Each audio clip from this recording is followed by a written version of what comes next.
Firebase Charlie was located on a ridgeline 3,000 feet above the valley floor, accessible only by a narrow trail that wound through rocky terrain for several miles.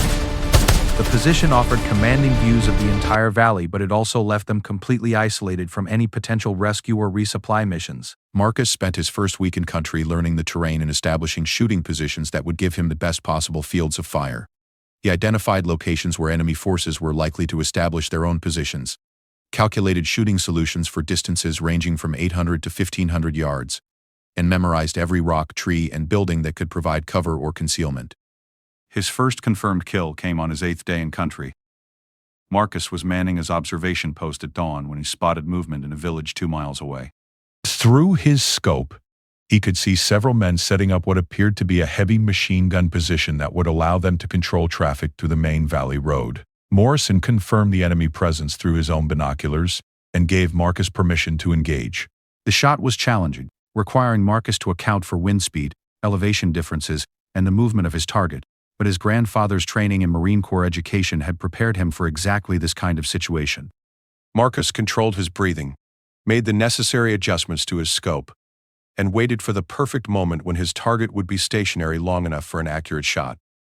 When that moment came, he squeezed the trigger with the smooth, consistent pressure that had become second nature through years of practice. The bullet traveled for nearly 3 seconds before striking his target's center mass, eliminating the enemy machine gunner and preventing an ambush that could have killed dozens of American soldiers. It was Marcus's first confirmed enemy kill, but it wouldn't be his last. Over the following weeks, Marcus established a reputation among both friendly and enemy forces as someone who could make impossible shots under any conditions. Taliban commanders began offering bounties for information about the American sniper who seemed to appear and disappear like a ghost, striking without warning from distances that seemed impossible. But Marcus was learning that being a sniper in combat was about much more than just shooting. He spent hours each day gathering intelligence about enemy movements, reporting on weapons caches and staging areas that could be targeted by airstrikes or ground operations. He learned to recognize the difference between enemy fighters and innocent civilians, making split-second decisions that could determine whether someone lived or died. The psychological pressure was unlike anything he had experienced during training. Every shot he fired was a life-or-death decision that would affect real people, not paper targets or training scenarios. Marcus found himself thinking about the faces of the men he had killed, wondering about their families, their motivations, their stories that he would never know. Morrison recognized the signs of combat stress and made sure to talk with Marcus regularly about what he was experiencing. The team leader had seen young soldiers struggle with the reality of taking lives, and he knew that unresolved guilt or trauma could quickly turn even the best soldiers into liabilities. "What you're feeling is normal," Morrison explained during one of their conversations. "The day you stop feeling something about taking a life is the day you become someone you don't want to be. But you have to remember why you're here and who you're protecting." Marcus appreciated the guidance, but he found his own way of dealing with the psychological demands of his job. Every evening he would write letters to his grandfather describing what he was experiencing and asking for the wisdom that had guided him through his childhood training. The letters helped him process what he was seeing and experiencing, and they kept him connected to the values and lessons that had shaped him before he entered the military. His grandfather's responses when they came were always brief and direct. David Chen didn't try to minimize what Marcus was going through, but he reminded his grandson that warriors throughout history had faced similar challenges and found ways to maintain their humanity while doing what was necessary to protect others. "The burden of taking a life is meant to be heavy," his grandfather wrote in one letter. "If it becomes easy, you've lost something that you can never get back." As Marcus approached his 3rd month in country, enemy forces began adapting their tactics to account for his presence. They started moving at night using better concealment and coordinating their movements in ways that made it difficult for a single sniper to disrupt their operations. Taliban commanders had identified Firebase Charlie as a significant threat to their operations in the valley, and they began planning a coordinated attack designed to eliminate Marcus and his team. Intelligence reports suggested that enemy forces were massing for a major offensive, but the exact timing and scope of their plans remained unknown. Morrison requested additional forces to reinforce their position, but command headquarters was facing similar threats throughout the region and had no available troops to spare. Firebase Charlie would have to defend itself with the resources they had, relying on superior training and better equipment to overcome whatever enemy forces might throw at them. Marcus increased his surveillance activities, spending longer hours in his observation posts and expanding his reconnaissance to cover areas where enemy forces might be staging their attack. He identified several locations where large numbers of fighters could gather without being seen from the valley floor, and he prepared shooting solutions that would allow him to engage multiple targets quickly if necessary. On his 87th day in country, Marcus spotted the first signs of the coming storm. Through his scope, he could see unusual activity in villages that had been quiet for weeks. Men were moving equipment during daylight hours, something they had been careful to avoid since Marcus had begun his operations against them. Morrison reported the intelligence to headquarters, but the response was less than encouraging. Similar reports were coming from observation posts throughout the region, suggesting that enemy forces were planning coordinated attacks against multiple American positions simultaneously. "Looks like we're about to earn our pay," Morrison told his team during their evening briefing. Intelligence suggests we could be facing company-sized forces, maybe more. Everyone needs to be ready for a fight that could last for days. Marcus spent that evening cleaning and inspecting his equipment, making sure everything was in perfect working order for whatever challenges lay ahead. He wrote what he thought might be his last letter to his grandfather, thanking him for the training and guidance that had brought him to this point. "I don't know what's going to happen tomorrow," Marcus wrote, "but I want you to know that everything you taught me has prepared me for this moment. If something happens to me, please tell my parents that I died doing what I was meant to do." As Marcus prepared for sleep that night, he could hear the distant sound of movement in the valley below. Enemy forces were positioning themselves for an attack that would test everything he had learned and everything he had become. In less than 12 hours, the quiet kid from California would face a situation that would either confirm his reputation as one of the deadliest snipers in modern warfare, or end his story before it was fully written. The attack would begin at dawn, with overwhelming force designed to eliminate Firebase Charlie and everyone in it. Marcus would find himself outnumbered by more than 20-1, cut off from all support, and facing odds that no reasonable person would expect to survive. But his grandfather had taught him that warriors weren't measured by the odds they faced, but by how they responded when everything seemed hopeless. Marcus was about to discover whether 13 hours of impossible circumstances could forge a legend that would be remembered long after the war was over. As he drifted off to sleep, Marcus thought about the mountains of California, about weekend hunting trips with his grandfather, and about the lessons that had shaped him into the person he had become. Tomorrow would test everything he believed about himself, everything he had learned, and everything he was willing to sacrifice to protect the Marines who depended on him for their lives. The enemy was coming, and Marcus Chen was ready to meet them.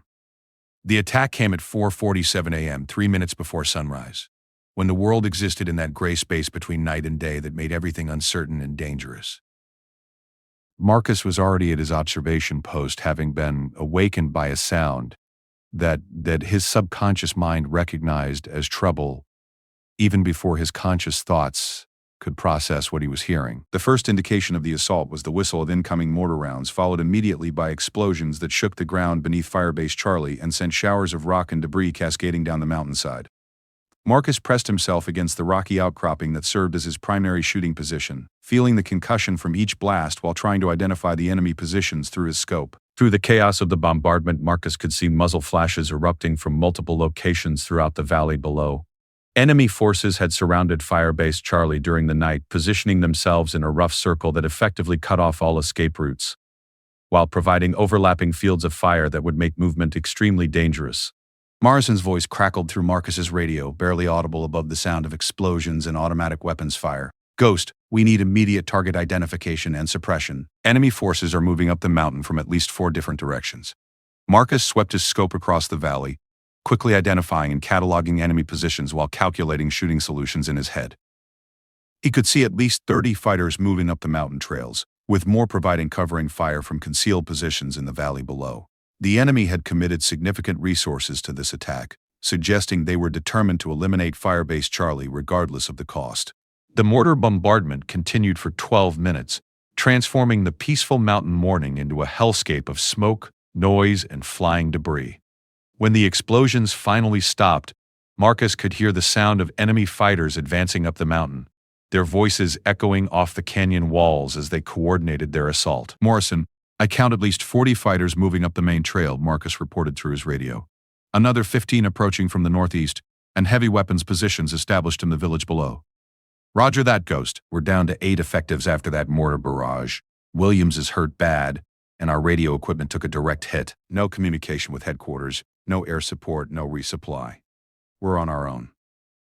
Marcus felt something cold settle in his stomach as the implications of Morrison's report sank in. 8 Marines against at least 60 enemy fighters, with no backup and no way to call for help. The tactical situation was hopeless by any conventional military analysis, but Marcus had learned from his grandfather that conventional thinking didn't always apply when everything was on the line. "Copy that," Marcus responded, forcing his voice to remain calm despite the adrenaline coursing through his system. I'm engaging enemy forces now. Marcus selected his first target, a Taliban fighter who appeared to be directing other forces moving up the main trail. The shot was 837 yards through morning mist and drifting smoke from the mortar barrage, requiring Marcus to compensate for wind speed and atmospheric conditions that were changing by the minute. He controlled his breathing, steadied his rifle against the rocky surface, and squeezed the trigger with the smooth, consistent pressure that had become instinctive through years of practice. The bullet struck his target's center mass, eliminating the enemy leader and causing the advancing fighters to seek cover while they tried to identify where the shot had come from. Marcus immediately shifted position, moving 30 yards to a secondary location he had prepared weeks earlier. Enemy forces began returning fire toward his original position, but by the time their bullets started striking the rocks where he had been, Marcus was already settling into his new shooting position and selecting his next target. The second shot eliminated an enemy machine gunner who was providing covering fire for fighters advancing up the northeast trail. The third shot took out a Taliban fighter who was carrying what appeared to be rocket-propelled grenades that could destroy the defensive positions protecting Marcus's team. With each shot, Marcus was buying his teammates precious time to reorganize their defenses and treat their wounded. But he was also revealing his general location to enemy forces who were quickly adapting their tactics to account for his presence. Taliban fighters began advancing in smaller groups, using terrain features and smoke grenades to mask their movement, while other forces provided suppressing fire designed to keep Marcus from taking aimed shots. They were trying to force him to either stay hidden while they advanced or expose himself to concentrated enemy fire while attempting to engage their forces. Marcus recognized the tactical dilemma and adapted his own approach accordingly. Instead of taking shots at individual fighters, he began targeting enemy weapons and equipment that were essential to their coordinated assault. A shot that destroyed a radio eliminated communication between enemy forces. Another shot that struck an ammunition cache created an explosion that scattered fighters and disrupted their advance. For 2 hours, Marcus engaged enemy forces while constantly changing positions to avoid the increasingly accurate return fire. He eliminated 17 enemy fighters and disrupted multiple assault attempts, but the enemy continued to press their attack with the kind of determination that suggested they were willing to accept heavy casualties to achieve their objective. At 7:15 a.m., Marcus heard Morrison's voice through his radio again, but this time the team leader's words carried a note of urgency that made Marcus's blood run cold. "Ghost, we've got wounded who need immediate medical attention. Williams is unconscious and losing blood fast. Rodriguez took shrapnel in his chest and can't breathe properly. We need to get them out of here, but we can't move with enemy forces this close to our position." Marcus understood what Morrison was really saying. The team needed to evacuate their wounded, but any attempt to move would expose them to enemy fire and result in additional casualties. The only way to save Williams and Rodriguez was to create an opportunity for safe movement, which meant eliminating enough enemy forces to open an escape route. "Morrison, I need 15 minutes to clear the northeast trail," Marcus responded. "Once I give you the all clear, move fast toward the secondary extraction point. I'll provide overwatch from here." "Negative, Ghost. We're not leaving you behind to face this alone."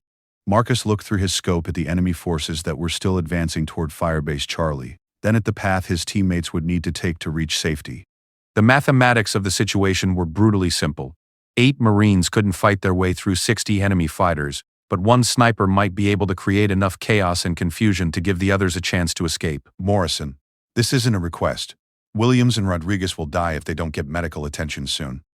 I can hold this position and keep the enemy occupied while you get them to safety." There was a long pause before Morrison responded, and Marcus could hear the anguish in the team leader's voice. "Ghost, you know what you're asking me to do. I'm supposed to bring everyone home." You are bringing everyone home. Marcus replied. "You're bringing home everyone who can still be saved." Marcus didn't wait for Morrison's response. He was already moving to a position that would give him the best possible field of fire over the area where enemy forces were concentrated. The new position was more exposed than his previous locations, but it offered clear sight lines to multiple enemy positions and the ability to engage targets at various ranges. His grandfather had taught him that sometimes a warrior had to make choices that couldn't be measured by personal survival or conventional tactical thinking. Sometimes the only way to save lives was to risk everything on a single moment of perfect execution. Marcus settled into his new position and began the most important shooting sequence of his life.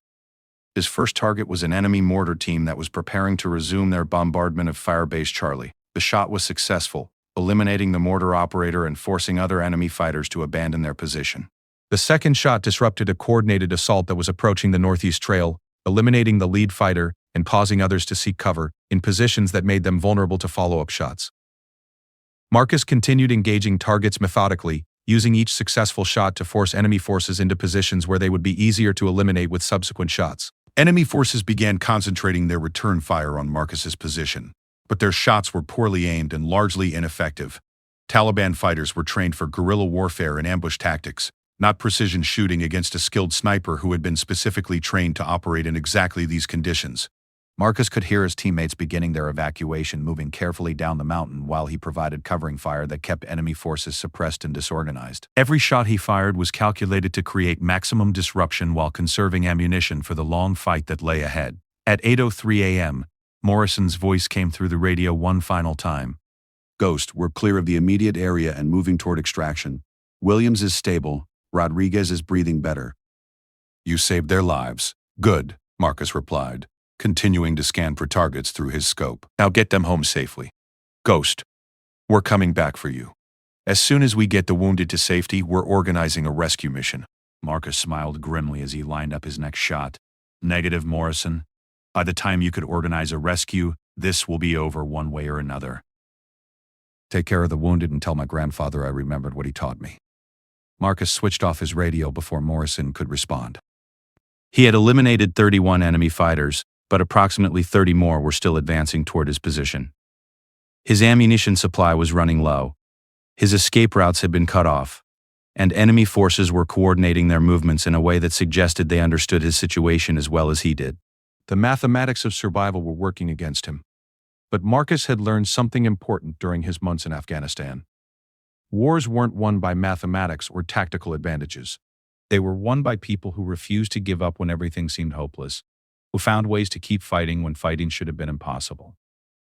Marcus Chen was about to discover whether the lessons his grandfather had taught him in the California mountains could sustain him through the most desperate hours of his life. The enemy was closing in, his ammunition was running out, and rescue was impossible. But the teenager from Modesto wasn't finished yet, and neither was the legend that was being written in gunfire and courage on a remote mountain in Afghanistan. Alone on the mountain, Marcus quickly assessed his situation with the cold clarity that had been drilled into him through months of training and combat experience. He had 17 rounds remaining for his primary rifle, 43 rounds for his sidearm, 2 grenades, and a fighting knife. Against him were approximately 30 enemy fighters who knew the terrain better than he did, and who were now coordinating their efforts specifically to eliminate him. The mathematical odds were staggering, but Marcus had learned something important from his grandfather's training that no military manual could teach. Wars weren't won by superior numbers or better equipment. They were won by individuals who refused to accept defeat when defeat seemed inevitable, who found ways to turn disadvantages into advantages through superior thinking and absolute determination. Marcus moved to his final defensive position, a rocky outcropping that offered 360-degree visibility, but very limited cover.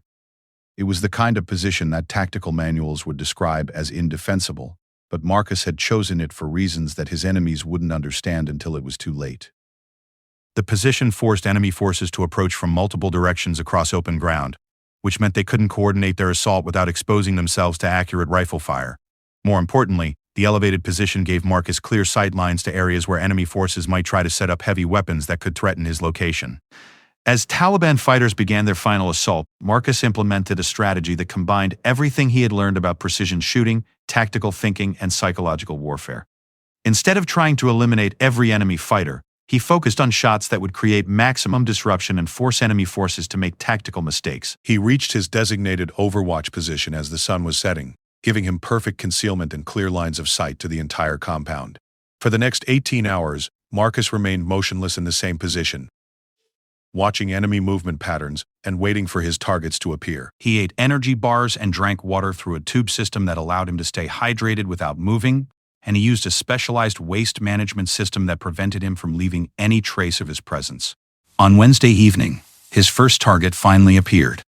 The exercise called for Marcus to eliminate a high-ranking enemy officer who would only be visible for a few seconds as he moved between buildings. Marcus had calculated the exact shooting solution hours earlier, accounting for wind speed, humidity, and the precise distance to his target.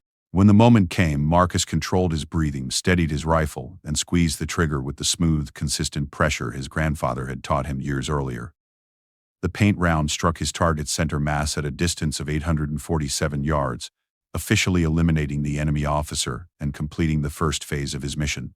2 more targets followed over the next 6 hours, each presenting different challenges and requiring different tactical approaches. Marcus eliminated both with single shots, demonstrating the kind of precision and patience that separated scout snipers from regular infantry soldiers. When the exercise ended Thursday morning, Marcus had spent more than 40 hours in the field without being detected, had successfully eliminated all assigned targets, had gathered detailed intelligence about enemy positions and movements. His instructors were impressed not just with his technical skills, but with his ability to remain focused and effective under conditions that had broken other students. At 9:17 a.m., Marcus heard the sound of helicopters in the distance, but they passed overhead without stopping or providing support. Either they were unaware of his situation, or they had been ordered not to risk additional lives attempting a rescue that seemed impossible. Marcus continued fighting, knowing that rescue wasn't coming, and that survival depended entirely on his own abilities and resources. Enemy forces regrouped and attempted a coordinated rush from 3 directions, hoping to close the distance before Marcus could eliminate enough of them to disrupt their assault. It was their best tactical option given the circumstances, and it nearly worked. Marcus engaged the Eastern Assault Group first, eliminating 3 fighters with rapid precision shots that forced the others to seek cover. He immediately shifted to engage fighters approaching from the south, eliminating 2 more before turning his attention to the western approach where the largest group of enemy fighters was attempting to reach his position. The Western Assault Group had advanced to within 200 yards of Marcus's position when he eliminated their lead fighter with a shot that required him to compensate for wind speed and the movement of his target. The remaining fighters in that group went to ground, but Marcus could see them beginning to maneuver for another assault attempt. Marcus was down to 8 rounds for his primary rifle, and enemy forces were learning from each failed assault. They were becoming more careful, more coordinated, and more determined to succeed regardless of casualties. Taliban commanders had committed significant resources to this operation, and they couldn't afford to fail after losing so many fighters to a single American sniper. At 10:33 a.m., enemy forces attempted their most sophisticated assault yet. 3 separate groups approached Marcus's position simultaneously while a 4th group provided covering fire from heavy weapons positions in the valley below. It was the kind of coordinated attack that should have been impossible to defend against with limited ammunition and no backup. Marcus engaged the covering fire positions first, using 3 carefully aimed shots to eliminate enemy fighters who were operating a recoilless rifle that could have destroyed his defensive position entirely. The shots were taken at maximum range through atmospheric conditions that were changing constantly, requiring Marcus to calculate adjustments in real time while under fire from multiple directions. With the heavy weapons threat eliminated, Marcus turned his attention to the assault groups that were attempting to close the distance to his position. He had 5 rounds remaining, and at least 12 enemy fighters were still advancing toward him across terrain that offered limited concealment. Marcus made each shot count with the kind of precision that seemed impossible under combat conditions. 5 shots eliminated 5 enemy fighters, but 7 more continued their advance and reached positions where Marcus couldn't engage them effectively with his primary rifle. Marcus transitioned to his sidearm, using the higher rate of fire to engage enemy forces that had closed to within 50 yards of his position. The psychological pressure of close-quarters combat was intense, but Marcus found that his grandfather's training had prepared him for exactly this kind of situation. Control your breathing, control your thinking, control the outcome, Marcus whispered to himself, repeating words his grandfather had spoken countless times during their training sessions in the California mountains. Marcus eliminated 3 more enemy fighters with his sidearm before the remaining Taliban forces retreated to reassess their tactical situation. They had lost more than 40 fighters attempting to eliminate a single American teenager, and their commanders were beginning to question whether the objective was worth the continuing casualties. But Marcus knew that enemy forces would regroup and attempt another assault, probably with whatever reserves they had available. He was down to ammunition for his sidearm, 2 grenades, and his fighting knife. The next enemy assault would probably be successful, but Marcus was determined to make it as costly as possible. At 11:45 a.m., Marcus heard a sound that made his heart race with sudden hope. The distant roar of jet engines suggested that air support might finally be available, but he had no way to communicate his position or coordinate attacks against enemy forces. The aircraft passed overhead without engaging any targets, but their presence seemed to affect enemy morale in ways that Marcus could observe through his scope. Taliban fighters were looking nervously at the sky, concerned about the possibility of airstrikes against their positions. Marcus decided to exploit the psychological advantage that the aircraft had created. He used one of his grenades to create an explosion near an enemy position, hoping that Taliban forces would interpret it as the beginning of an air attack and withdraw from their advanced positions. The tactic was partially successful. Some enemy fighters retreated toward the valley floor, but others remained committed to eliminating Marcus regardless of the potential threat from aircraft. A core group of approximately 15 Taliban fighters began a final assault designed to overwhelm Marcus's position through speed and determination rather than sophisticated tactics. Marcus prepared for close-quarters combat, knowing that the next few minutes would determine whether he survived to see another day or died on a remote mountain in Afghanistan. His ammunition was nearly exhausted, his position was about to be overrun, and rescue remained impossible. But the quiet kid from California had learned something important during his months of combat. Survival wasn't about having superior equipment or overwhelming firepower. It was about refusing to give up when giving up seemed like the only rational choice, about finding ways to keep fighting when fighting should have been impossible. Marcus checked his remaining ammunition one final time, settled into a position that would give him the best possible field of fire for the coming assault, and prepared to discover whether everything his grandfather had taught him about courage and determination would be enough to carry him through the most desperate moments of his life. The final assault was about to begin, and Marcus Chen was ready to meet it with everything he had left. Whether he lived or died in the next few minutes, he was determined to prove that sometimes the smallest person in a fight could cast the longest shadow, and that American Marines never surrendered regardless of the odds they faced. Enemy forces were moving into position for their final attack, and Marcus was about to write the last chapter of a legend that would be remembered long after the war in Afghanistan was over. The final assault began at 12:17 p.m., when 15 Taliban fighters emerged from cover and rushed Marcus's position with the kind of desperate courage that came from knowing they had already lost too many comrades to retreat without achieving their objective. They moved in a coordinated formation designed to overwhelming his remaining defenses through speed and overwhelming firepower. Marcus had been waiting for this moment, and when it came, everything his grandfather had taught him about combat and survival crystallized into a series of actions that seemed to unfold in slow motion despite the chaos surrounding him. His first shot with the sidearm eliminated the lead Taliban fighter at 40 yards, causing the others to spread out but not slow down. The second shot took down a fighter who was carrying grenades that could have destroyed Marcus's defensive position. The third and fourth shots eliminated fighters who were attempting to flank his position from opposite directions. But 11 enemy fighters continued their assault, and Marcus was down to his last magazine for the sidearm. He could hear their voices as they coordinated their final rush, could see the determination in their movements as they closed the distance to his position. Marcus used his second grenade, not to eliminate enemy forces directly, but to create a smokescreen that would disrupt their coordination and force them to approach his position individually, rather than as a coordinated group. The explosion scattered rocks and debris across the mountainside, creating confusion and reducing visibility for everyone involved in the fight. Through the smoke and dust, Marcus continued engaging targets with his remaining ammunition, making every shot count with the kind of precision that seemed impossible under the circumstances.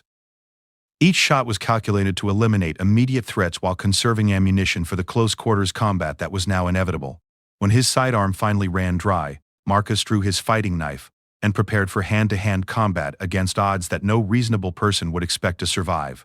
He had eliminated more than 50 enemy fighters over the course of 8 hours, but 3 Taliban soldiers were still advancing toward his position with weapons drawn in absolute determination to complete their mission.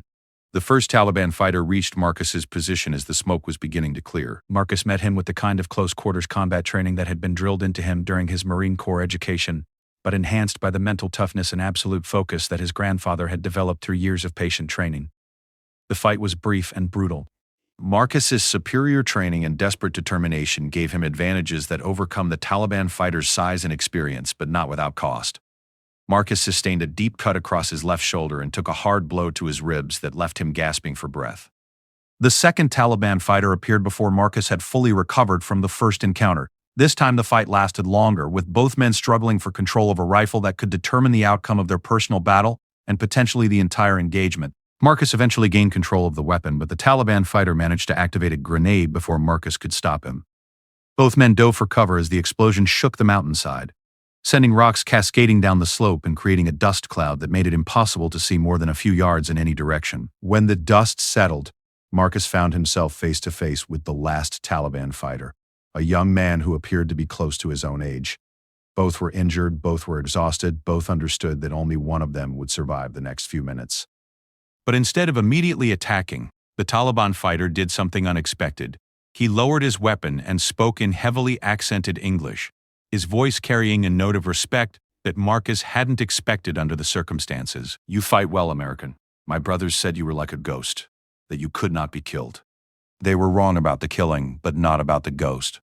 Marcus kept his weapon trained on the Taliban fighter, but didn't immediately pull the trigger. Something in the young man's voice suggested that this moment was about more than just survival or military objectives. "Why are you here?" the Taliban fighter asked. "This is not your country, not your fight. Why do you risk death for people who will never know your name?" Marcus thought about the question while maintaining his defensive position, understanding that this conversation might be the last one either of them ever had. The Taliban fighter's question touched on something fundamental about military service, about sacrifice, and about the reasons young people chose to risk everything for causes larger than themselves. "Because someone has to stand between evil and innocent people," Marcus replied, surprised by the steadiness of his own voice. "Because my grandfather taught me that warriors fight not because they hate what's in front of them, but because they love what's behind them." The Taliban fighter nodded slowly, as if Marcus's answer made sense to him despite their opposing positions in this conflict. "Your grandfather sounds like a wise man. Mine taught me similar lessons, but about fighting invaders who come to our country." For a moment, both young men stood facing each other across cultural and ideological differences that had brought them to this remote mountain to settle their differences with violence. But they also shared something that transcended those differences: the understanding of what it meant to fight for something bigger than personal survival. The moment was broken by the sound of approaching helicopters, this time close enough and loud enough to suggest that rescue might actually be possible. The Taliban fighter heard the aircraft as clearly as Marcus did, and both men understood that the arrival of American forces would change the tactical situation dramatically. "Your friends are coming," the Taliban fighter said, raising his weapon again. "We should finish this before they arrive."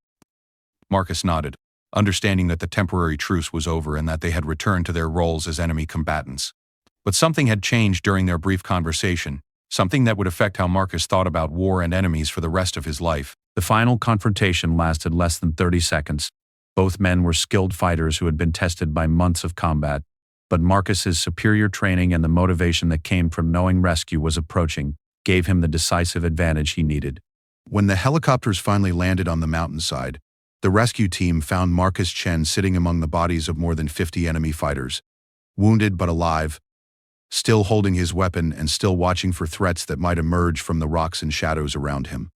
The medic who treated Marcus's wounds was amazed that anyone could have survived 8 hours of sustained combat against overwhelming odds. But Marcus deflected questions about his survival and focused on providing intelligence about enemy positions and movements that might threaten other American forces in the area.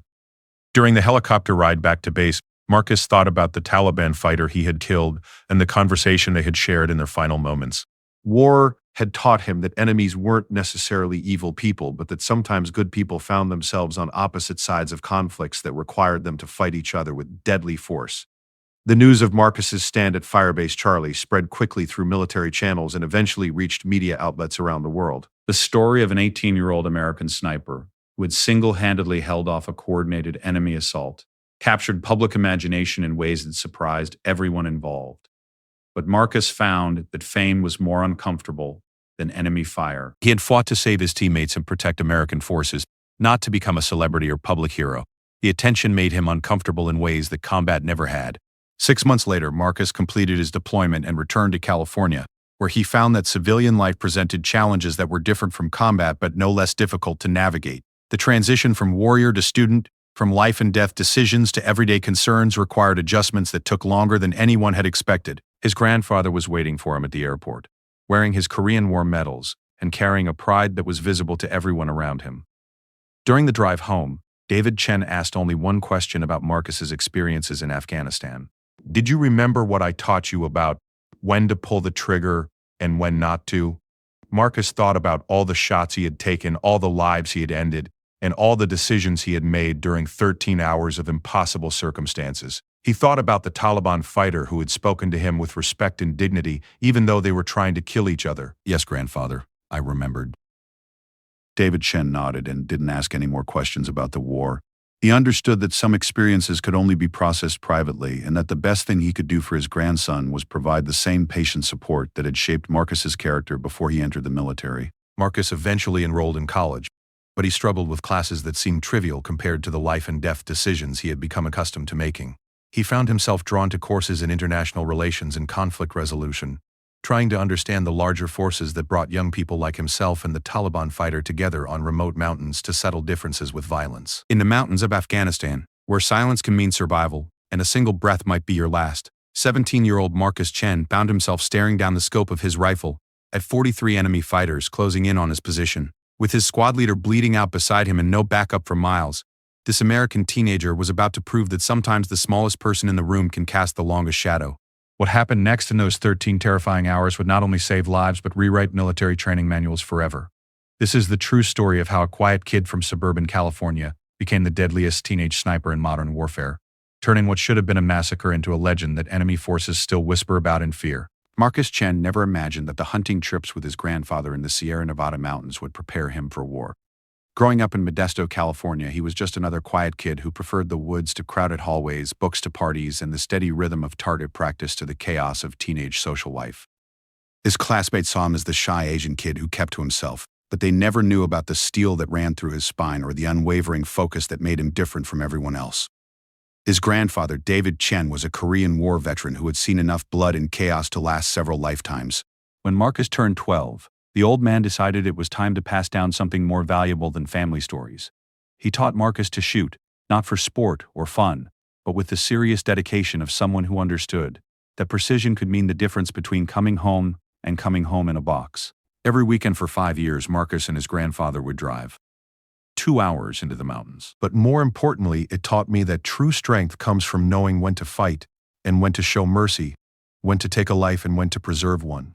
The story of Marcus Chen's 13 hours alone against overwhelming odds became part of American military folklore, inspiring future generations of warriors who faced their own impossible circumstances.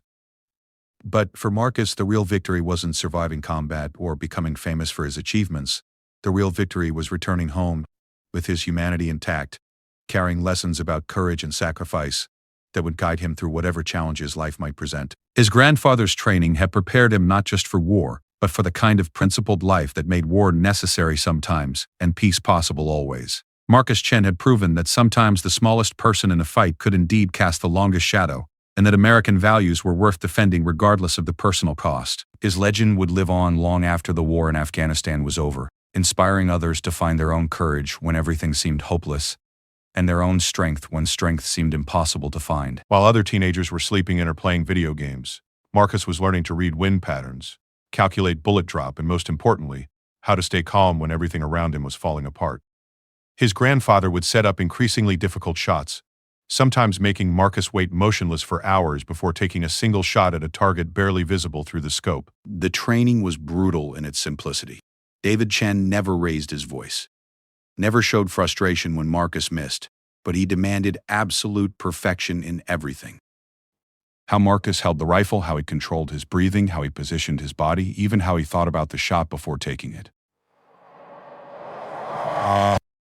The old man had a saying that he repeated every single time they practiced together. Marcus, any fool can pull a trigger.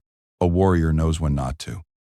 By the time Marcus turned 17, he could hit a playing card at 800 yards in perfect conditions, and a dinner plate at the same distance in 20-mile-per-hour crosswinds. More importantly, he had developed something that couldn't be taught in any military training program. He had learned to find absolute stillness inside himself, even when his world was moving at 1,000 miles per hour. When Marcus told his parents he wanted to enlist instead of going to college, the dinner table conversation lasted until 3 a.m. His mother cried, his father argued, and his grandfather sat quietly in the corner, occasionally nodding his approval. Marcus had already made up his mind, but he listened respectfully to every concern, every fear, every alternative his parents suggested. His mother, Linda Chen, was a second-generation Chinese American who had built a successful accounting practice from nothing. She had always imagined her son following a safe, predictable path through college and into a comfortable career. The idea of him carrying a rifle in some distant desert made her physically sick with worry. His father, Robert, was a high school history teacher who understood better than most what young men faced in combat. He had read every book about every war, taught countless lessons about courage and sacrifice, but the thought of his own son testing those concepts in real life terrified him in ways he couldn't express. Marcus listened to everything they said, but his mind was already made up. He had felt something during those years in the mountains with his grandfather, a sense of purpose that he couldn't find anywhere else. When he looked through that rifle scope, when he controlled his breathing and made an impossible shot look easy, he felt like he was becoming the person he was meant to be. 3 weeks after graduating high school, Marcus was on a bus to basic training at Fort Benning, Georgia. The transition from civilian to soldier was easier for him than most recruits, but not for the reasons his instructors expected. While other young men struggled with the physical demands and mental pressure, Marcus found something familiar in the discipline and attention to detail. The drill sergeants quickly noticed that the quiet kid from California never missed what he aimed at, never complained about physical demands that left other recruits exhausted, and never seemed to lose his composure no matter how much pressure they put on him. During marksmanship training, Marcus consistently scored perfect rounds, while other soldiers struggled to hit targets at half the distance he was shooting. Staff Sergeant Williams, a 20-year veteran who had seen thousands of recruits come and go, pulled Marcus aside after a particularly impressive shooting demonstration. The sergeant had watched Marcus put 15 consecutive shots through the same hole at 300 yards, using standard military equipment that wasn't designed for that level of precision. "Son, where did you learn to shoot like that?" Williams asked, genuinely curious about what he had just witnessed. Marcus told him about his grandfather, about the weekends in the mountains, about the endless hours of practice that most people would consider obsessive. Williams listened carefully, recognizing something special in the young soldier's background and natural ability. "Have you ever heard of Scout Sniper School?" Williams asked. Marcus admitted he hadn't, though he was interested in learning more. Williams explained that Scout snipers were elite soldiers who worked in small teams, often behind enemy lines, providing reconnaissance and precision fire support for larger operations. The training was brutal, the failure rate was extremely high, and the psychological demands were unlike anything most soldiers ever experienced. "It's not just about shooting," Williams explained. "You have to be comfortable being alone for days at a time, making life and death decisions without any backup, and living with the consequences of every shot you take." Marcus thought about his grandfather's training, about the hours of motionless waiting, about the mental discipline required to make perfect shots under pressure. He realized that everything his grandfather had taught him was preparation for exactly this kind of challenge. 2 months later, Marcus was accepted into the Marine Corps Scout Sniper School at Camp Pendleton. The course was 13 weeks of the most demanding military training available, designed to create soldiers who could operate independently in the most dangerous environments imaginable. The physical training was relentless. His first target was an enemy fighter who appeared to be coordinating radio communication between different assault groups. The shot eliminated not just one enemy soldier, but the communication link that allowed different groups to coordinate their movements effectively. The second shot targeted an enemy machine gunner who was providing covering fire for fighters advancing from the east, but instead of shooting the gunner directly, Marcus aimed for the weapon itself, destroying the machine gun and forcing the entire assault group to reorganize their approach without heavy weapons support. Enemy forces responded by spreading out and approaching from multiple directions simultaneously, hoping to overwhelm Marcus through sheer numbers and make it impossible for him to engage all of their forces effectively. It was sound tactical thinking that should have worked against any reasonable opposition. But Marcus wasn't operating according to reasonable expectations. His grandfather had taught him that superior position could overcome superior numbers, but only if the person holding that position understood how to use psychological pressure as effectively as rifle fire.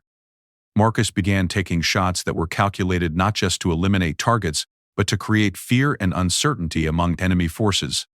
A shot that eliminated a Taliban commander who thought he was safely concealed behind adequate cover.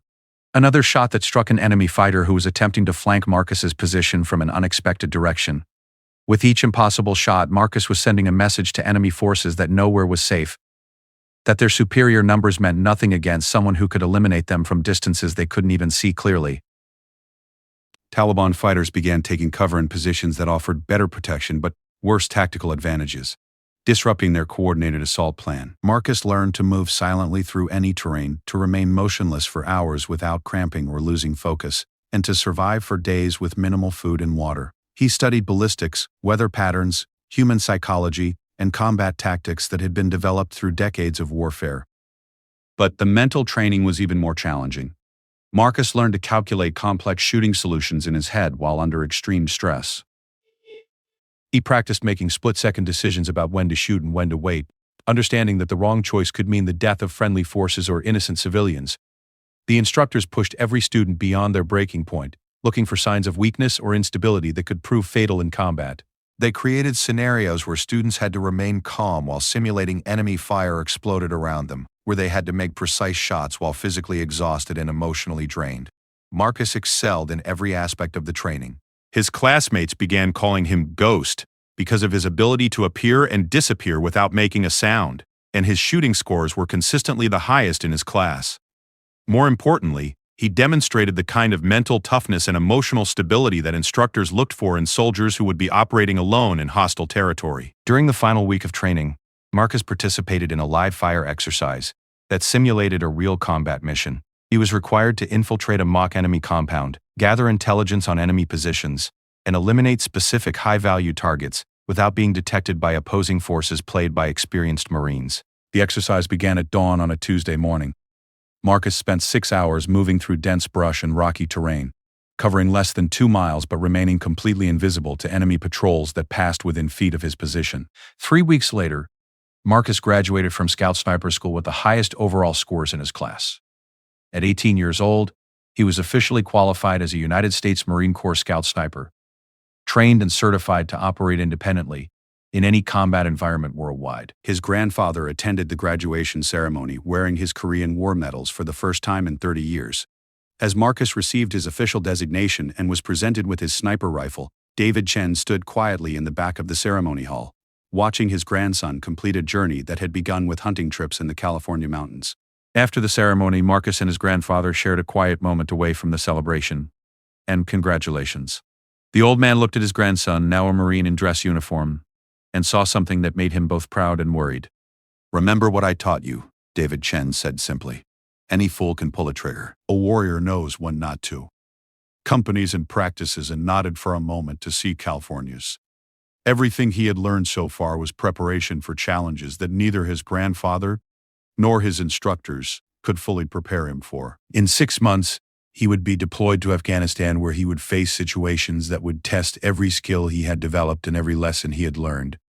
But first, he would spend those 6 months with his new unit, learning to work with the Marines who would depend on him for their lives. He would discover that being a sniper wasn't just about making impossible shots under pressure. It was about carrying the weight of decisions that could save or end lives, about living with the knowledge that his actions would affect people he would never meet, and about finding ways to stay human while doing things that most people couldn't imagine.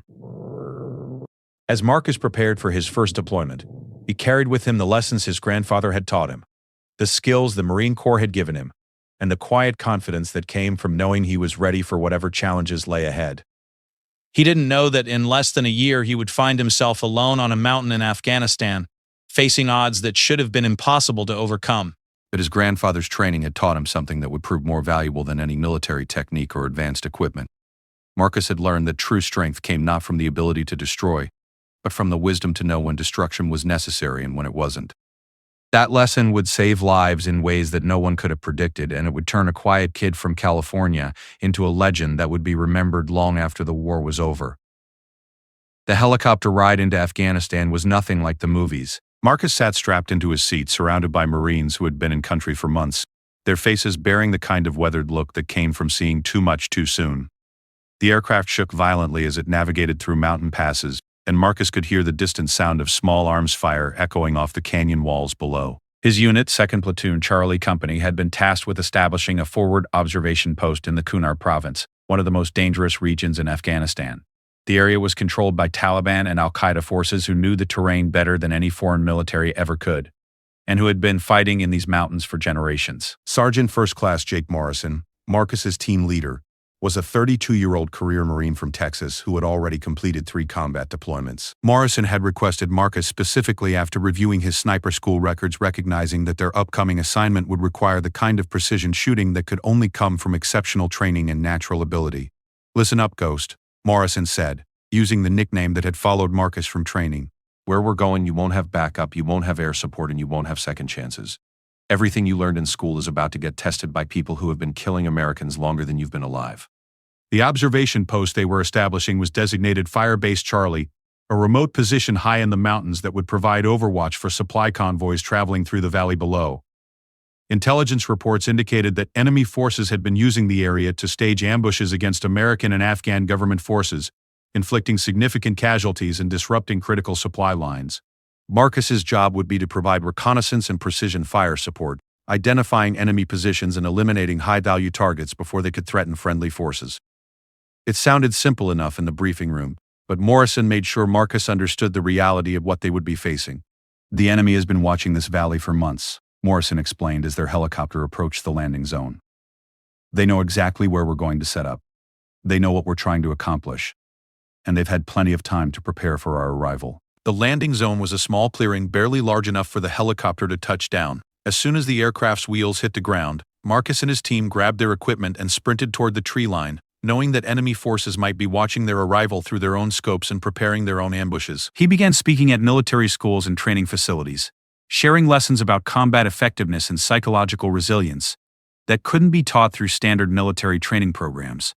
His insights about maintaining humanity during combat and processing the psychological demands of warfare became part of sniper training curricula throughout the military.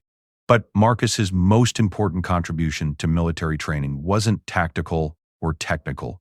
It was his emphasis on the mental and emotional preparation that allowed warriors to survive impossible circumstances while maintaining the values and principles that made them worth defending. "Combat will test everything you believe about yourself," Marcus would tell new sniper students. "The question isn't whether you're tough enough to survive. The question is whether you're strong enough to remain human while doing things that most people can't imagine." Marcus never returned to combat, but he continued serving his country through his teaching and his example of what American warriors could accomplish when they combined superior training with absolute determination and unwavering moral principles. The legend of the teenage sniper who turned an impossible ambush into a victory that saved lives and changed military history grew with each retelling, but Marcus Chen remained the same quiet, thoughtful person he had always been, shaped by his grandfather's wisdom and tested by circumstances that proved the truth of lessons learned in the mountains of California. Years later, when reporters asked him about his feelings regarding his combat experiences, Marcus would always return to the same themes that his grandfather had emphasized during their training sessions together. "War taught me that courage isn't the absence of fear. It's doing what needs to be done despite the fear."